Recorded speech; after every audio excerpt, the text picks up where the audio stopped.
The issues of freedom and control are among the most misunderstood of your work. I would like to provide the learning behaviors of two children by way of example. One child's learning behavior is characterized by excessive dependence on the teacher at every stage of doing an assignment. The other child's learning behavior is characterized by an independence, an apparent love of learning on its own, a self-starting. Which child is the more free and which child is the more controlled? You see, you phrased the question by referring to one child as dependent on the teacher and the other child is independent. He is independent of the teacher, but he's not independent of the natural world. He has already come under the control of the physical environment, which interests him. Rousseau raised this question 200 years ago. Rousseau didn't like personal dependence. He thought people harmed natural goodness.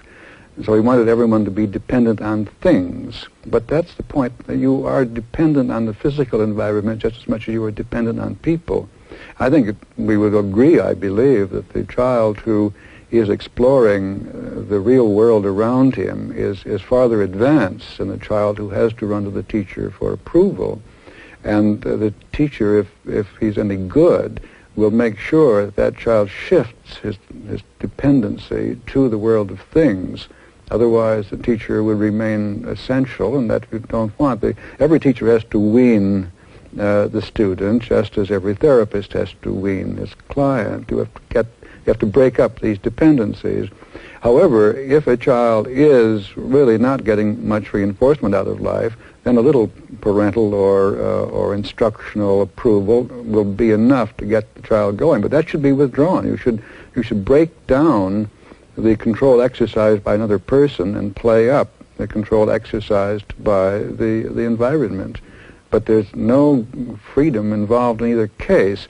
The child will feel free in both cases. In one case, he's free to go and ask the teacher if this is good, and the teacher says yes. In another case, he's free to try something new, and something interesting happens.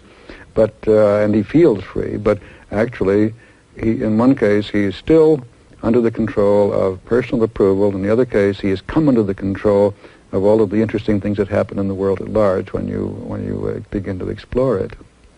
You've written that our educational environments are defective. How would teachers within this environment go about helping the child modify his learning behavior? Well, you have to do it, first of all, by constructing the kind of environment that will bring the child under some kind of control. If you go into a disrupted classroom where the kids are late in arriving and they run around the room and so on, the teacher may be completely out of control there. What you have to do is to set up some very conspicuous rewarding or reinforcing contingencies, and you can do it by tokens or with credit points or with personal approval or something of that kind. Make sure that the child is reinforced for coming to school, for sitting down, getting to work, and learning something. Now, you may have to make it very explicit to begin with, something as conspicuous as a token that he can pocket in exchange for something at lunch or something like that.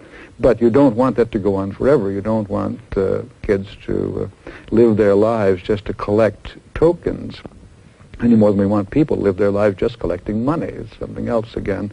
But you can then change from a token system to a credit system, from a credit system just to a bit of approval, a pat on the back, but then you want to get rid of that also and have the child come under the control of the instructional materials he's working with.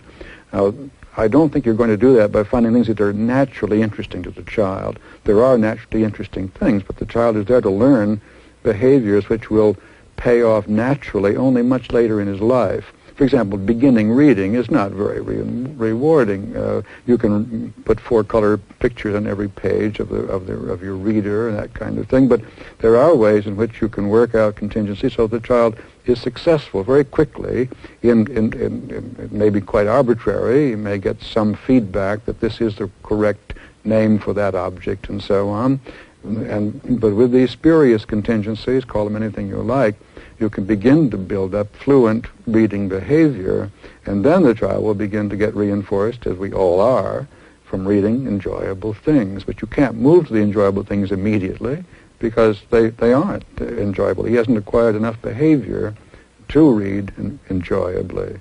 So you set up artificial contingencies, which might be just approval, but could be much better than that, to build the behaviors which then come under the control of the natural contingencies built into books. We read books for the rewarding things that happen when we read. And you can't start there, but that's where you want the child to move as fast as possible.